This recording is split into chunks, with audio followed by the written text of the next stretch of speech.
There was no break-in, no window forced, no alarm tripped. The most valuable thing you owned was taken from you, a little at a time, over years, and you held the door open the entire time. This isn't a story about something that's going to happen. It already happened. To you, today. Probably 6 or 7 times before you pressed play. The attention heist. Equals. You wake up. Before water, before light, before a single thought of your own. Your hand finds the phone. That isn't a habit. A habit is something you chose once. This was installed. The average person now touches their phone over 2,000 times a day. So here's the question this whole investigation turns on. If you do something 2,000 times a day and you never decided to, who decided for you? Time is the only thing you can't get back. You can earn back money. You can rebuild a reputation. You cannot recover 1 second of attention you've already spent. And the average person now spends around 7 hours a day looking at a screen. Run that across a lifetime, and it comes to decades, not metaphorically, decades of conscious waking life. That's the crime. Here's how it was done, because the methods are documented, deliberate, and in many cases, the people who built them have confessed. Equals. Method 1. The slot machine. Pull to refresh. Drag down, let go, and maybe there's something new. That's not an accident. That's a slot machine. The most addictive reward isn't a reliable one. It's an unpredictable one. A reward every time gets boring. A reward sometimes at random makes a creature pull the lever forever. Every feed runs on this. Sometimes you pull and there's nothing. Sometimes there's something incredible. You never know which, so you keep pulling. Method 2. The bottomless glass. There used to be a bottom to things. A newspaper ended. A show ended. The page ran out. And in that moment, your brain got to ask, do I want to continue? Infinite Scroll deleted that moment. The engineer who built it has said publicly that he regrets it. A stopping point is a decision point. Remove the stopping point, and you remove the person's last chance to choose. Method 3. The manufactured itch. Why is the notification dot red? Because red means alarm, blood. Something is wrong, attend to it now. That number isn't information, it's an open loop. Your brain can't stop itching to close. You're not weak for opening it. You're responding exactly as designed. The itch was manufactured and placed inside you on purpose. Method 4. The outrage engine. Now it gets darker.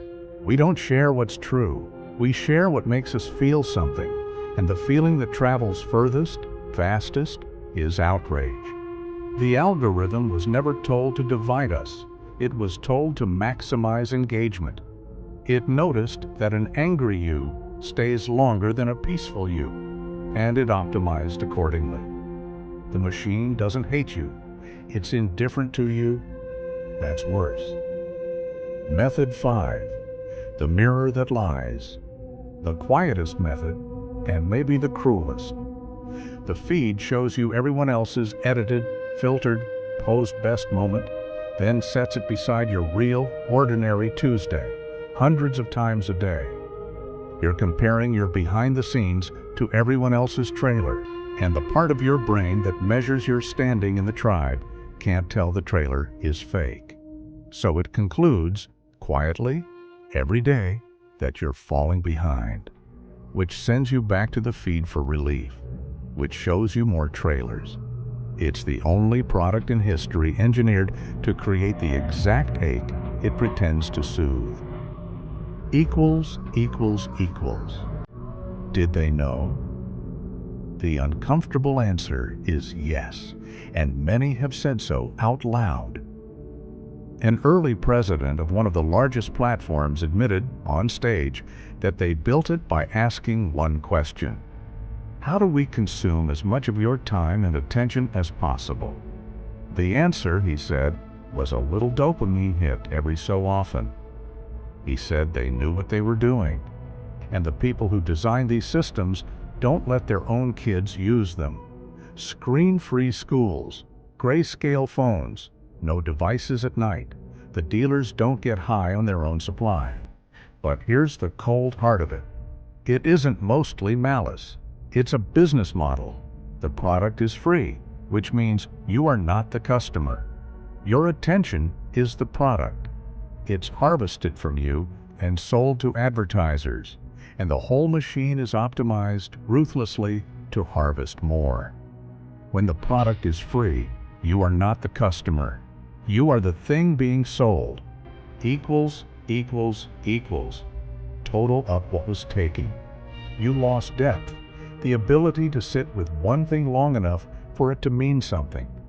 You lost boredom, and you should mourn that one, because boredom was the soil ideas grew in. Every quiet moment that used to be a small invitation to think is now filled instantly with someone else's content. And you lost presence.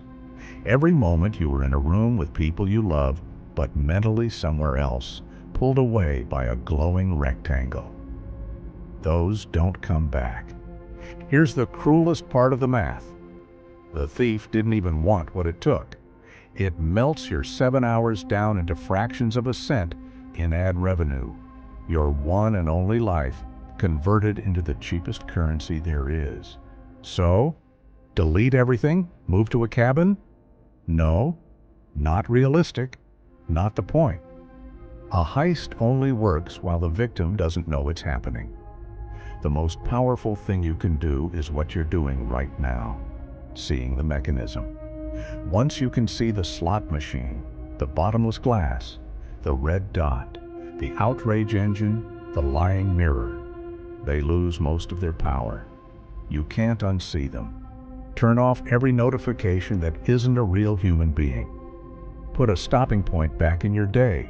Make the screen gray so the colors stop screaming. Move the phone out of the bedroom. Let yourself be bored on purpose and see what your mind does when it's finally allowed to wander. None of this is about willpower. The trap was designed to beat willpower. It's about redesigning the room so the trap has nothing to grab. The most rebellious act available to a modern human is this: to sit alone with your own mind and want nothing from a screen. In a world built brick by brick to make sure that moment never happens, that moment is everything. The heist is still running. Right now, on the device in your hand, but the door you held open, you can close it. The most valuable thing you owned was stolen. You just got the first piece of it back.